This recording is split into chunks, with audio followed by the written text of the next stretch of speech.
the Weather Channel, a special presentation. Every day, meteorologists measure, track, and forecast. They use radar, satellites. What does it mean to you? Stay tuned as we explain the process of bringing home the weather. For centuries, what we knew about our environment was simply what we could see and sense around us. Today's weather was easy enough to see. Tomorrow's weather in the hands of greater powers. Ben Franklin was one of the first to observe that storms travel across the surface of the Earth. That was in the 1700s. But not until the 1800s, the age of enterprise, would Mr. Franklin's observations be supported. The 19th century was a time of thinkers, tinkerers, a time when technology broke into all areas, and meteorologists drew their first weather maps. The maps gave the first clues as to the broad nature of weather systems. In the beginning, they were strictly research tools. This map was made using observations taken 3 p.m., August 11th, 1843, but it wasn't drawn until 1848. A map of the weather 5 years ago will not help with tomorrow's forecast. In order for these maps to be useful to a forecaster, someone had to find a way to collect current observations on a timely basis from a wide geographic area. That would take a modern communication network. So weather forecasting was born on the lines of the telegraph. In 1870, the Western Union Telegraph Company produced daily weather maps, charting temperature, wind direction, and cloud cover. That same year, because of a rising number of shipwrecks on the Great Lakes, President Ulysses S. Grant signed a resolution. It required the military to take meteorological observations and give warning to the approach of storms. In effect, a National Weather Service was started.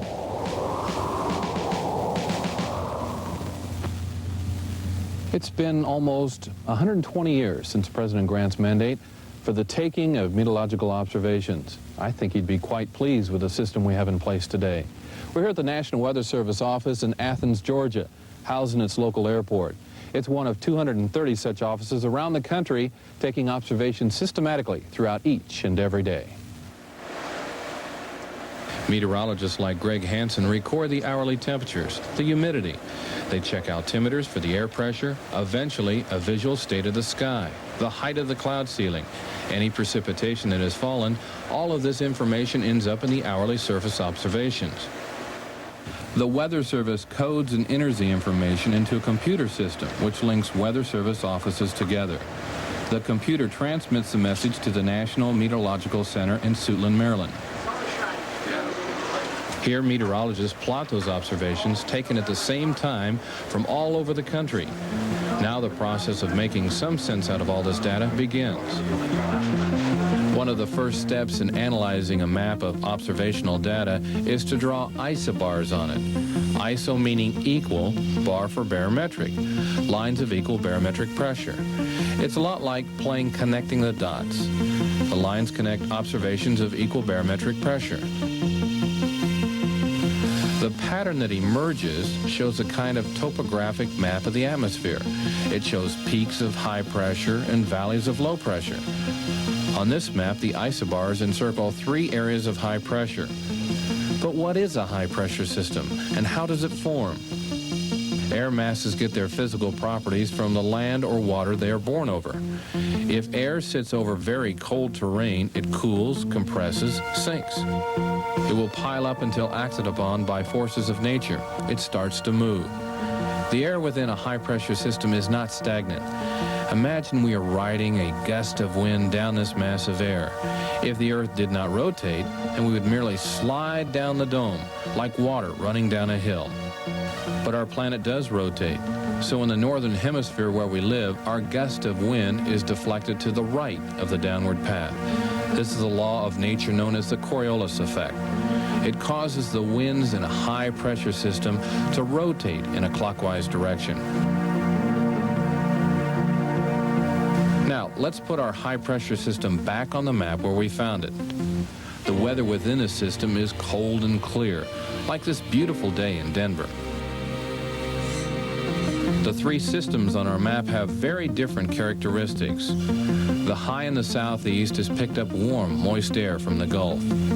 The air mass to the north is cooler, but it has been weakened by a long trip across the continent. The boundaries where these three air masses collide are called fronts. If two air masses are of equal strength, then the boundary will be a stationary front, symbolized by a line with blue spikes and red rounded symbols. But on this particular day, the cold high was dominant, its pressure greater, so it developed a cold front. The blue spikes of the cold front indicate the direction it is moving. Cold air is moving in, pushing the warm air up. Meanwhile, the warm air mass is overtaking the cooler air to the north, resulting in a warm front. That's shown as a line with red rounded symbols facing the direction the front is moving. The warm air is riding up over the cooler air at the surface. At this point, the air circulation around the highs is developing a frontal wave, creating a low-pressure center. The wind circulation in the developing low is the opposite of the highs. It rotates counterclockwise. As the storm front matures, the cold front is usually moving faster than the warm front and starts to override the warm air. This stage is known as an occluded front. It is shown by this purple line of alternating spikes and rounded symbols on the same side of the front. Now that we have a better feel for how highs form, how the battle between the air masses develops fronts and lows, let's see how it all works together.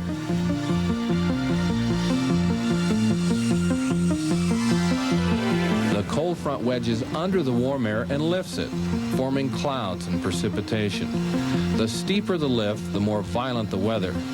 With the warm front, warm air replaces colder air on a more gradual slope. The clouds and precipitation may extend for hundreds of miles. Isobars, highs, lows, fronts, symbols on weather maps that you can see every day on TV. They can tell you a great deal about the weather now and what it will be in the future. When we come back, a bird's eye view from 22,000 miles away. The GOES satellites provide an essential input to our nation's weather forecasters. Without GOES, we would be lost. In the 1960s, most of the knowledge of the atmosphere was gathered through ground observations. Later on, pilot reports and weather balloons added depth to that perspective, but nothing like what was to come in the age of the rocket.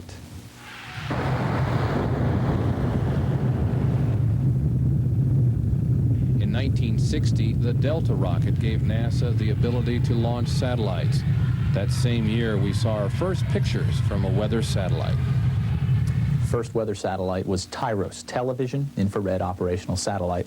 It was launched in 1960, and immediately scientists on the ground who saw the images of the clouds from TIROS saw cloud formations that were theorized as to what they would look like from space. We immediately knew that this was going to be a real weather forecasting tool, not a research toy. Today, satellites are the workhorses of weather forecasting. They provide the images that are so familiar on television weathercasts. We rely on two types of satellites for most of our weather information. One type, the polar orbiting satellites, pass over the poles of the Earth. On each pass, they view a swatch, 1,000 miles wide. Their orbits remain constant as the Earth rotates. So on each new pass, the satellite views a strip to the west of the one seen on the previous trip. Polar orbiters provide a detailed look at the atmosphere, but one we seldom see on television. What we do see are these broad views of the Earth provided by geostationary or GOES weather satellites. The GOES satellites consistently provide the same view of the Earth because they are in geosynchronous orbit, 23,400 miles above the equator. It takes the same amount of time for these satellites to orbit the Earth as it does for the Earth to rotate, 24 hours. The satellite stays in the same spot above the equator. The GOES system normally uses two satellites to cover the North American continent, GOES East and GOES West. The coverage overlaps and extends well into the surrounding oceans. There is a constant flow of information from a satellite sensing equipment to the ground and back. Different sensors are tuned to different types of radiation. This is a picture taken by GOES East using reflected light. The picture looks very much like an ordinary photograph. Tropical Storm Keith is in the Gulf of Mexico, and we can clearly see all of the broad-scale cloud patterns. But a reflected light image has its drawbacks. It is very difficult to distinguish high clouds from low clouds, and it cannot be taken at night. This is an infrared image of the same storm. The satellite uses a sensor tuned to the Earth's heat. An infrared image can be taken day or night. And an infrared image can also be enhanced by assigning color shades to different temperature values. Because high-altitude cloud tops are colder than low ones, the enhanced image tells us the heights of cloud tops. When this enhanced image was taken, a winter storm system was causing heavy weather from Minnesota to Texas. We can see a broad spectrum of color over Arkansas. The colors tell us not only the heights of the cloud tops, but what kind of weather might be going on there. The lighter colors at the bottom of the scale represent the warmest areas. This temperature range usually includes clouds that are close to the Earth's surface. So the outer rim of the storm system is made up of low-lying warmer clouds. As we move to the center, the temperature drops as the cloud tops reach higher and higher altitudes. This is significant because heavy weather, such as severe thunderstorms, can occur when clouds grow to higher altitudes. So by looking at this enhanced infrared image, we can tell that most of Arkansas is covered by high-altitude storm clouds. Clouds with the potential to produce severe weather. And that is just what happened. Severe thunderstorms exploded across the state. In Little Rock, low-lying areas of the city were flooded by torrential rains. 9 tornadoes ripped through the central and western areas of Arkansas.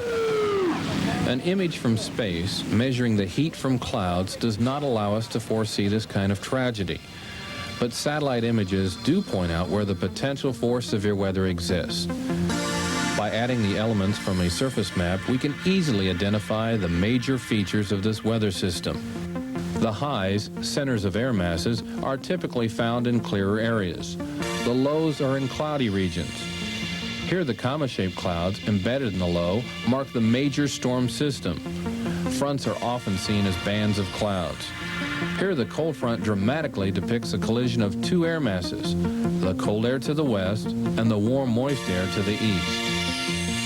Satellite images and weather maps are two of the tools that help us bring the weather home to you. When we come back, tracking hurricanes and a vital satellite goes blind.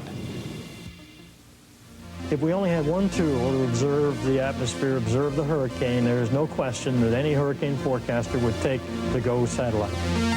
A new picture is received every half hour from the satellites above the equator. These static snapshots, viewed in rapid succession or loops, show the atmosphere as it really is, in constant motion. We can see the winter storm as it moves across the U.S., and we see the relationship of weather conditions across the country. The pieces of the atmospheric puzzle all fit together. The ability to see this motion makes satellite loops an ideal tool for tracking the deadliest storms on Earth. Forecasters here at the National Hurricane Center in Miami, Florida, used the images in September of 1988 to track one of the strongest hurricanes of the century, Hurricane Gilbert. The disturbance that was later to become Hurricane Gilbert actually came off the coast of Africa on the 3rd of September as a tropical wave. Bob Sheets is director of the National Hurricane Center. It reached a tropical storm force late on the 9th, became a hurricane on the 10th of September as it was in the extreme eastern part of the Caribbean. As the hurricane was just south of Puerto Rico, about 30 hours before it moved across the eastern tip of Jamaica, hurricane warnings went up. So there was plenty of time for reaction in that island. Most of the people took the right actions. Gilbert left Jamaica awash in destroyed homes and human suffering. But the only defense for those who lay in the path of a hurricane is advance warning. Jamaica had 30 hours to prepare for the worst. All along Gilbert's path of destruction, Haiti and finally Mexico, advance warning was given. The Hurricane Center uses a combination of airplane reconnaissance, computer forecast models, and satellite coverage to predict the paths of hurricanes. If we only had one tool to observe the atmosphere, observe the hurricane, there is no question that any hurricane forecaster would take the GOES satellite. Not the polar orbiting satellite, but the GOES satellite, because of that continuous motion, the continuous observations that's available to us. And so many pieces of information are there. You not only see the hurricane itself, but you also see the environment. So it's our primary tool. 80 to 90% of our operation is based on satellite information here at the National Hurricane Center. A major reason for the importance of satellites in hurricane coverage is the ability to see the storms in their infancy as they come off the coast of Africa. This is possible because of our two satellite coverage. GOES East covers the eastern part of our continent, as well as the Atlantic Ocean out to the tip of the African coast. GOES West covers the western continent as well as the Pacific Ocean, where our winter storms develop. But on January 21st of this year, GOES West ceased to transmit images. Two things limit the lifetime of our satellites. One is the amount of fuel that we can launch along with a satellite, which it needs in order to keep it in exactly the right place throughout its lifetime. And the second is that electronic and mechanical parts do wear out. And in order to design them so that they wouldn't wear out, it would be prohibitive from a cost standpoint. NOAA officials had anticipated the failure. When GOES West failed, we immediately pulled out our contingency plans, which call for the movement of the eastern GOES to the center of the country. During the winter storm season, we will move the central GOES to a position slightly to the west, so we'll be able to see these storms a little bit farther out to the Pacific than afforded by a central position. During the hurricane season, we will be moving the central GOES now to a more eastward position to view the Caribbean better and the central Atlantic, where these storms form. The moving around will cost us a little fuel on board the central GOES. It takes about a pound of fuel to start the satellite moving and another pound to stop it, but we have plenty on board. As far as jeopardizing weather forecasting, again, we won't be able to see the Pacific storms until they're formed in the central Pacific. We won't be able to see the Atlantic hurricanes until they're on top of the Caribbean. With all the other data available to the Hurricane Center, will the one satellite system compromise hurricane coverage? Indeed, there is a loss by not having that information out there. This year, we'll be compensating for that by getting more information from the European satellite. We'll try to get more of the polar orbiting data. Good, precise kind of information, but limited in terms of your coverage in time and space. We're concerned. I think that anyone who is involved in tropical meteorology is concerned. GOES is ideally suited for tropical meteorology. Indeed, it's very vital to provide the kind of service that we provide today. Next year, it's one satellite, and hopefully that one satellite will last through the end of the period till we get the new GOES next generation satellites. The new GOES system is being built by Ford Aerospace here at their Space Systems Division in Palo Alto, California. It is scheduled for launch in 1990. Until then, we'll be operating with only one GOES satellite. We are committed to having a launch in July of 1990, and the pressure is on to launch this satellite in order to have the two satellite operational scenario. And we are on target. We will be able to meet that launch date. There's one thing that neither NASA nor NOAA can afford to do, and that is to have a break in service prior to the launch of GOES-I. The first new GOES satellite is already being assembled in what is called the High Bay Area. It is a dust-free environment. Once the satellite is completely built, it will undergo a rigorous series of tests, even to the point of simulating the space environment. The main difficulty is associated with the lack of the ability to make adjustments after launch. In all your ground-type equipment, you can make adjustments. There's a warranty period, and during the warranty period, many corrections could be made by the manufacturer. In our case, we do not have that opportunity, and so we have to be especially careful, very thorough in our design, in our testing, our analyses, in order to try to cover all of the potential problems that might occur. The new GOES system will consist of 10 satellites and will incorporate advances in both spacecraft and sensing technology. Our new series of GO satellites will be significantly better than the present ones. They'll be able to take more pictures, and they'll be able to take them faster to provide better information for forecasters to track severe storms. The pictures that are taken will be more accurate. We'll be able to tell exactly where the clouds are, and from that be able to predict more exactly where the weather systems are moving. These satellites will take us beyond the year 2000, but before that, yet another generation of satellites will have to be developed. While satellite technology advances into the next century, another scientific revolution is going on right here on the ground. Next, Doppler radar, wind profilers, and how they will change the way we bring home the weather. We know many times a warning has a very short lead time, and so a quick response is necessary. No matter how remote an area, chances are somebody's monitoring your weather with a weather radar. That's because there is a network of over 100 local radars across America that can detect precipitation from as far away as 200 miles. Because of that density, most of the country is covered by radar. Weather radar operates very much like radio in that it transmits and receives radio signals. The difference is that the transmitter and the receiver are in the same location. The radar sends out a beam of radiation that has been calibrated to reflect off particles the size of raindrops, snowflakes, or hailstones.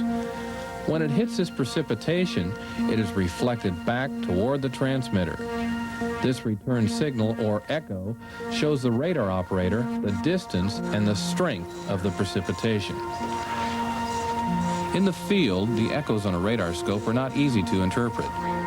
So for television, radar presentations have been digitized and enhanced.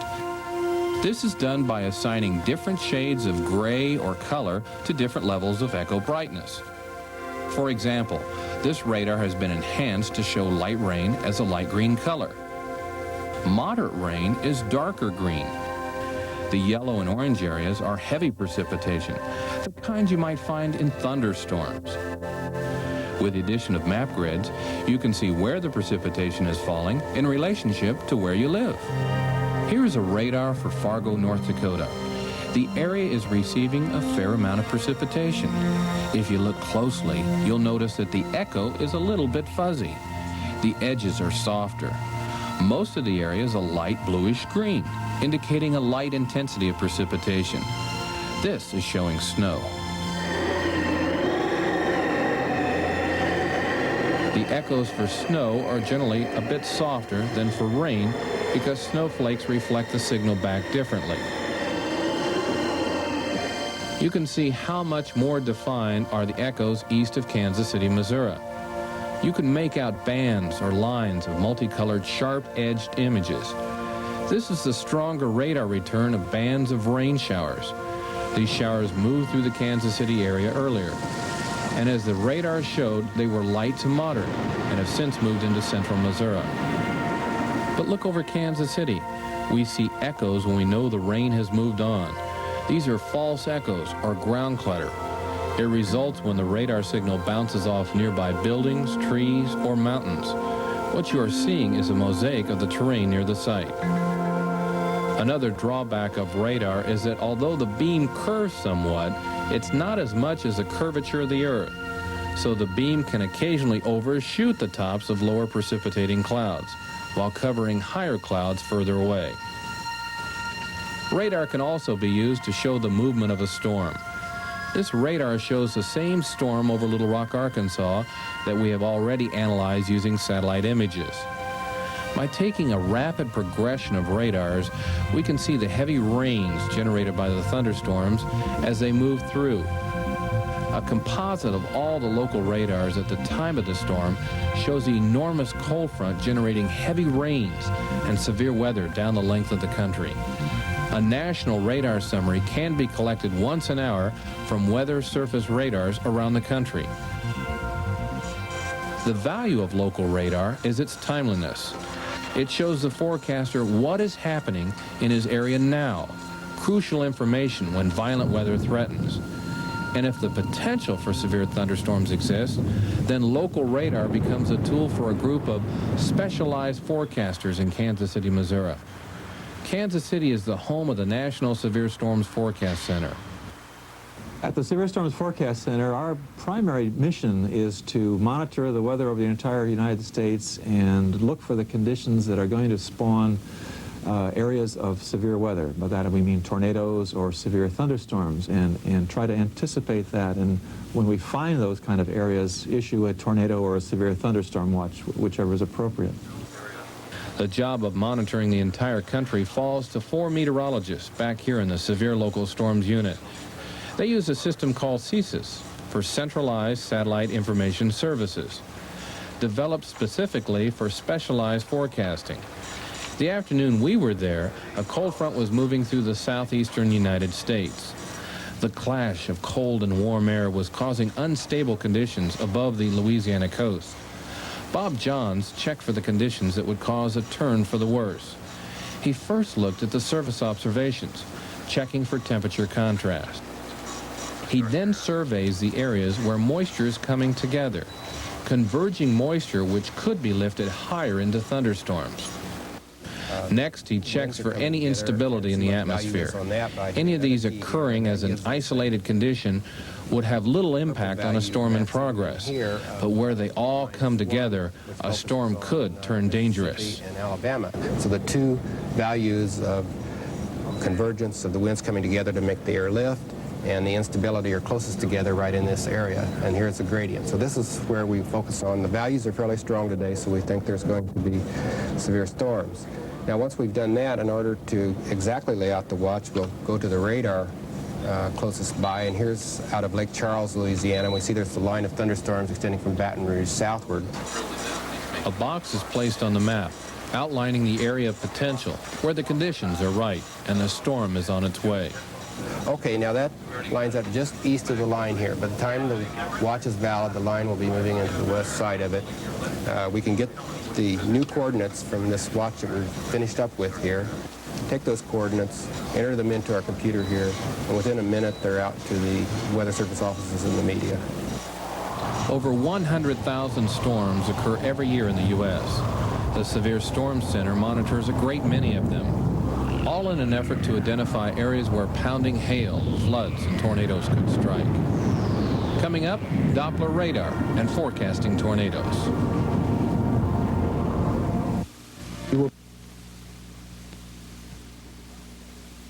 When the radio says it didn't rain, 100,000 thunderstorms that occur yearly, only 10,000 produce severe weather. Out of these, only 1,000 produce tornadoes. Most of the tornadoes that occur in the United States are small and not very significant. So maybe you might have 25 tornadoes all year long that are significant. So our job is to try to anticipate the kind of the conditions from these 100,000 thunderstorms that occur all year long, which are going to be the ones that are going to give us these 25 possible killer tornadoes, and to get a timely watch from our office, and then followed up by a timely warning at the local level. A timely warning for one of nature's most violent phenomena is very difficult to accomplish.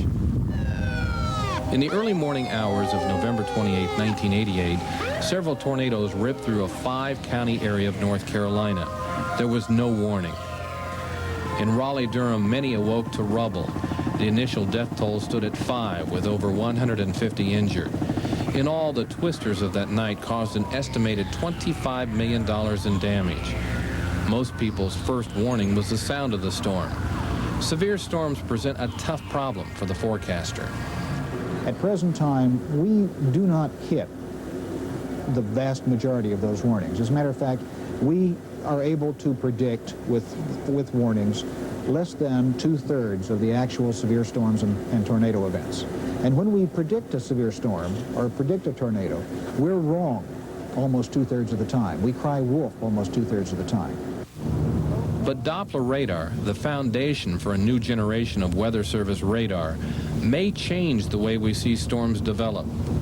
The radar is in use in Norman, Oklahoma, and the hope is that it will be in place nationally by the mid-1990s. The current weather radars are able to detect clouds and identify moisture in the clouds, the cloud droplets. The new systems that will be coming on board are called Doppler weather radars. and they will detect not only the clouds themselves, but they will be able to detect the motion of the water droplets inside those clouds. Now, for those of us who were raised in the middle part of the country in Tornado Alley, that's very important, because you will be able to look inside the thunderstorms and to identify the motion occurring inside the thunderstorms and actually see the beginning of the tornado prior to its actual development. As far as the National Weather Service is concerned, we will have a much better outlook and a much better understanding on the development of severe weather. Thunderstorms, tornadoes, they happen fast. Forecasters need information that can be updated as rapidly as the storms develop. A NOAA forecast research group in Boulder, Colorado is focused on the problem. Their answer, the PROFS computerized workstation. PROFS for Program for Regional Observing and Forecasting Services. The real strength, Dennis, is that the PROFS workstation is able to essentially gather quite a bit of different types of data very rapidly and display them for use by the forecasters. John McGinley, Forecast Group Chief, explains how PROFS and Doppler radar were used successfully to predict a severe thunderstorm before it developed over Denver. And what you're looking at here are actual air velocities, not the storms themselves, but how air is either moving away from or towards the radar. The yellow-brown shades here is air moving away from the radar. Here, the green shades is air moving towards the radar. So what you see here, essentially, as we step through this display, is watching the air moving away merging with the air coming towards. So what that means is the air is, two different air masses are smashing together, to use a very simple terminology, and that smashing together then produces thunderstorms in this area. We knew storms were going to develop because we saw the convergence probably half an hour to 45 minutes ahead of time. These severe thunderstorms spawned 2 tornadoes. Both touched down within the Denver city limits. The radar cannot detect motion across the radial in either direction, but it can detect motion both towards and away. So that signature of outbound and inbound velocities very close together tell us that there's rotation in the clouds in this vicinity, and it's an area, suspicious area to watch for tornadoes. And you can see here's the Denver metro area, and so that area of rotation can be positioned very accurately for warning purposes. Without the Doppler radar, without the PROFS workstation, this would have been a very hard event to diagnose. Using Doppler and PROFS, tornado warnings were issued 15 minutes before the first twister touched down. About an hour's drive northeast of Boulder, the state of Colorado flattens into a plain. Out here, Doppler radar is being used to watch the wind.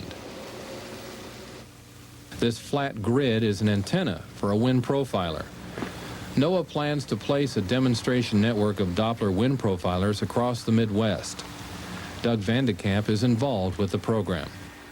So Doug, explain what we have here with the wind profiler. Well, this is the antenna for the radar wind profiler. Essentially, the energy comes out in cables underneath the antenna, and the energy comes up inside these tubes, which the actual antenna is located inside here. It's essentially a Doppler radar that sits on the ground looking nearly vertically and measures atmospheric motion above the radar site. We transmit a pulse of energy from the ground, from the antenna, and this radiates up into the atmosphere in a beam, and the beam intersects turbulence that's moving through the atmosphere, and this turbulence essentially causes the energy to reflect back to us. So by measuring the Doppler shift of that turbulence as it's moving through the air, we can measure what the winds are. The wind profiler measures wind speeds and directions at different levels in the atmosphere. It is a clear air radar. No precipitation is needed to bounce its signal off of. The upper atmosphere is dynamic and complicated. We need current information on changes in the vertical if we want to be able to forecast rapidly evolving weather conditions. You're hearing the sound of another profiler. The radio acoustic sounding system takes temperature profiles of the atmosphere up to 6,000 feet. A sound signal is sent up into the sky. Doppler radar is then used to measure the speed of that sound. It's actually quite deafening. There's a principle in acoustics that says the velocity of sound is directly proportional to the temperature in the atmosphere. By knowing the speed of the sound, electronics engineer Ken Moran can tell the temperature of the air the signal is moving through. On a day like today, when there's obviously some changes in the weather, it becomes very interesting to run a temperature profiler like this, because you can see structures in the atmosphere that are important to the changes that are taking place on the ground. And will this information be any different from what is gathered from balloon launches? A standard balloon is used for temperature profiles twice a day by most Weather Service offices, but that only gives them a short, quick look in the atmosphere. A system like this can measure temperatures every 5 or 6 minutes and give you the dynamics of the atmosphere as they take place. Accurate information about weather conditions occurring now. That is the strength of radar. Whether it is telling us where the precipitation is falling or the temperature at 6,000 feet, radar has and will continue to play a large role in short-term weather forecasting. Next, from balloons to 10-day forecasts, how it all comes together so we can bring home the weather. Ready? Puzzle to be solved by forecasters. Now, the pieces to this puzzle are provided by observations taken worldwide. Exactly at 0 and 12 Zulu, or more commonly referred to as noon and midnight, Greenwich Mean Time, weather balloons are launched around the globe. All of this is part of one of the most sophisticated sensing systems on this planet. The balloons go up from 700 sites worldwide, including this launch building in Athens, Georgia. Filled with hydrogen, the balloon will reach a height of 100,000 feet before bursting. Greg Hansen prepares the balloon for launch. The long lines are going to be used to tie an instrument package to the balloon. The package is called a radioson. It houses instruments that will measure pressure, temperature, and humidity at different levels on its trip up through the atmosphere. Okay, we're ready for release. The radioson is battery-powered and contains a transmitter. As its name suggests, the radioson will transmit radio signals, communicating the atmospheric conditions back to a receiver on the ground. You ready? Ready. For about 45 minutes, the balloon will rise higher and higher. When it finally bursts, the radioson will fall back to Earth using a parachute. Hopefully, it will be found and returned to the Weather Service. Okay, it's 0, 9, and 55. Greg shouts the coordinates of the rising balloon to an associate over a two-way intercom, who then fine-tunes the receiver. Because balloons are released at the same time around the world, the combined information gives us an instant global snapshot of the atmosphere. Contained within the radioson signal is a decipherable message, but the trip from balloon to receiver is just the beginning of a long electronic journey. The data enters an electronic pipeline that links the entire world. It joins tens of thousands of observations taken systematically around the globe. An enormous amount of computer power is used to compile the information.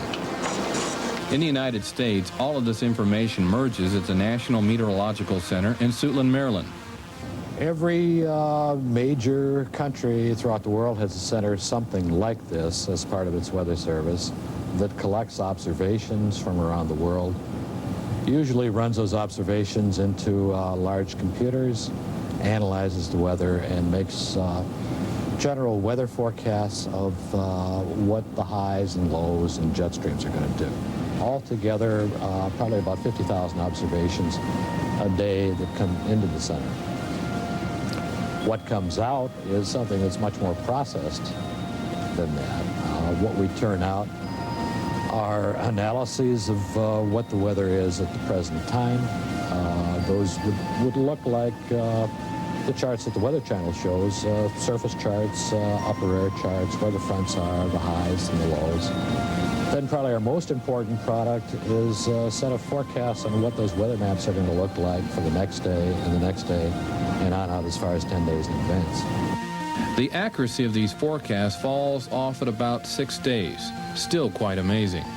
To arrive at this forecast, a computer must solve 7 very complicated equations at 18 different levels in the atmosphere. But computers have not replaced the expertise of the forecaster. Because of the vast amounts of information available here, the National Meteorological Center is able to provide a variety of forecast products. One of the more urgent is the heavy precipitation forecast. Here, forecasters monitor the country for areas where heavy rain or snowfall might occur, potential areas for floods. The day we were there, Tropical Storm Keith threatened northern Florida. Obviously, with any tropical system, there's a very high potential for some heavy rainfall, and that's our problem again tonight in northern Florida. Our main function is to provide guidance to the field forecasters so that when they put out their forecast, they have their own ideas, they have our ideas, and hopefully it's a combination of both to put out the best forecast available. And it's to help either the private forecasters and the National Weather Service forecast centers, which are scattered around the country, to guide them in issuing flash flood watches or hydrologists to help them determine river rises and falls. 3 principal forecasts are issued: a 6-hour forecast, a long-range 24-hour forecast, and an excessive rainfall outlook. This continues throughout the life of the storm. Our big problem with the tropical storm is to determine exactly where it's moving and how fast it's moving. We think it's going to be moving fast enough that there won't be any real serious problems, but maybe some 2 to 4 inch amounts that would maybe cause some local urban type flooding. Once completed, a forecast is entered into the AFOS system. Within seconds, it can be called up on screens in Florida. Tropical Storm Keith made landfall on November 23, 1988 at around 2 a.m. The storm's heavy rains caused the expected street flooding in northern and central Florida. Knowing where heavy rain is likely to fall is very important. Flash floods kill more people than any other weather phenomenon. Through AFOS, a tremendous amount of data flows from the National Meteorological Center to local weather service offices, like this one in Washington, D.C. Here, Jim Belleville is using the long-range forecast to decide what effects Tropical Storm Keith will have on their local weather in the days to come. He begins with the 2-day forecast. We could expect showers to occur in through southern Virginia, which is exactly what's in the forecast. If we go ahead another 24 hours, we find that the system has moved from the Florida Panhandle out into the Atlantic Ocean, several hundred miles east of the United States mainland, or right in through this area here. What this indicates is that the counterclockwise flow around the low will actually bring cool, dry air down into the area. Indicates cool and dry weather over the most of the eastern United States. The forecast proved to be accurate for Washington, D.C. and the surrounding area. 10 years ago, a reliable 5-day forecast would have been impossible. Today, we stand on the threshold of a new age in meteorology. With all of the new technology and the new ways of observing the atmosphere being developed now and coming along over the next 5 or 6 years across this country, with the new radars, the new satellites that you've discussed earlier, the ability to bring all of these data together with an interactive computer system so that the forecaster has at his or her immediate access all of the information that there is describing the atmosphere and the best projections from the computer models as to what that atmosphere is going to do. I think in 10 years you're going to see the 7-day forecast or maybe even the 10-day forecast as good as our 5-day forecast are today, so that you can start to reliably bank on what's going to happen over this entire next week.